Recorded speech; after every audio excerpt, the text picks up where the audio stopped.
Not true. They said that the Israeli commandos used maximum restraint and only resorted to lethal force as a last resort. Okay, so what did they say did actually happen? And here is the picture they paint. They said there were about 40 to 100 crazy Islamic jihadis who had been plotting before the boat even left for Gaza. They had been plotting to kill the Israelis. And then they said, unlike all the other passengers on the boat, these 40 to 100 crazy jihadis, these 40 to 100, the Turco Commission said, they were not frisked, they were not checked.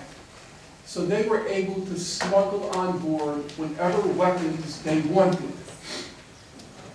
And then the Turco Commission itemizes the weapons that the jihadi crazies brought on board. And it was a terrifying list. 200 knives, 50 axes. You might laugh, but I remember my Little Red Riding Hood, and I remember what you can do with an axe.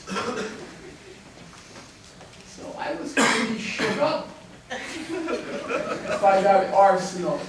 And then, 3 pages later, after itemizing this list, and I really would invite people to look for themselves. Just go to the Turco Commission and enter, I'm serious, enter axes, and you'll see what happens.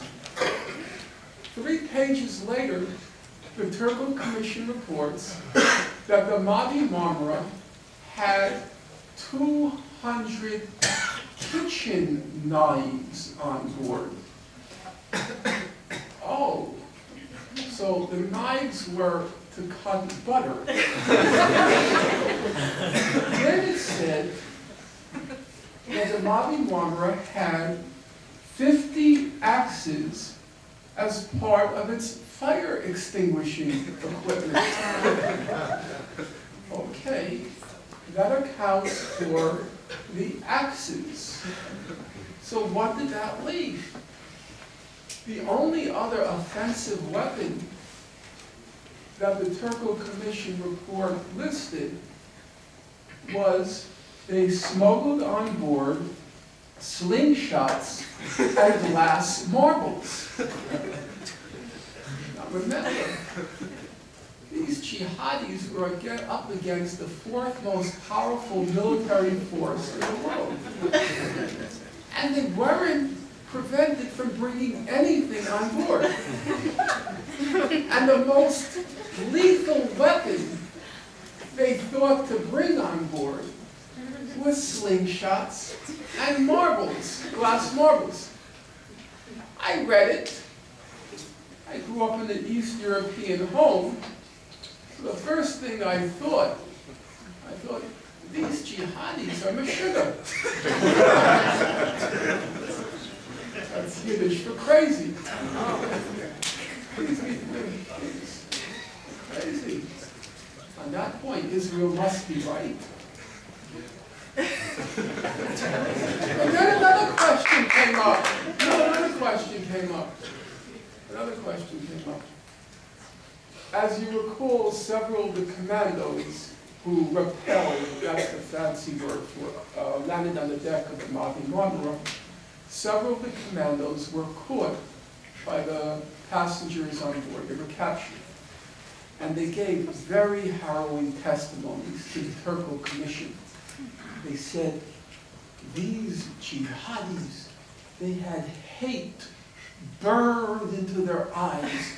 They wanted to kill us. They wanted to murder us. They hated us so much. And it said, they were big. They were burly. They were about 20 to 30 years old. You know, a Muslim version of Mr. T. So,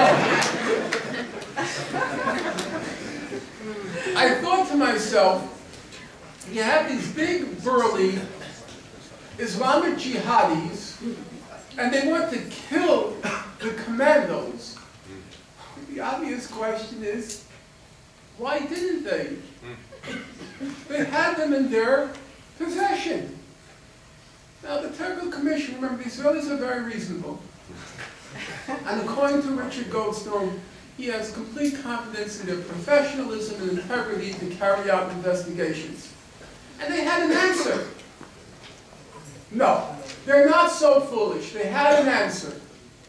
They said, you see, there were two kinds of people on the Wadi Marmara. There were the crazy jihadi Muslims who were big and burly and filled with hate. And then there were the older, grayer peaceniks. And the peaceniks prevented the killing of the commandos. And so what you have is the crazy Muslim jihadis were stopped dead in their tracks by Grannies for Peace and the Birkenstock Brigade.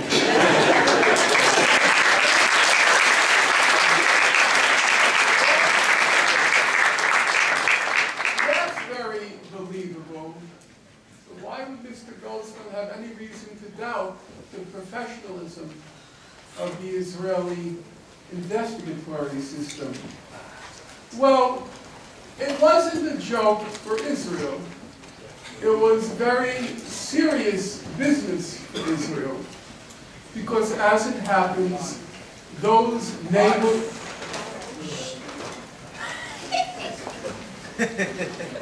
Maybe it's not only the jihadis who are Mishra.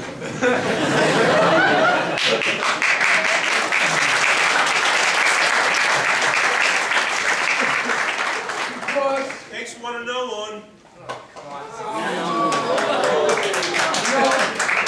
I don't want to get into a dialogue, but the last time I used that line, I fell off my dinosaur.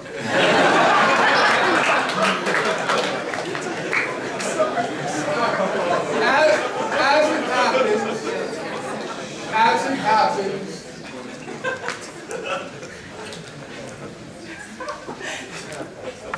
those commandos were Israel's elite fighting force.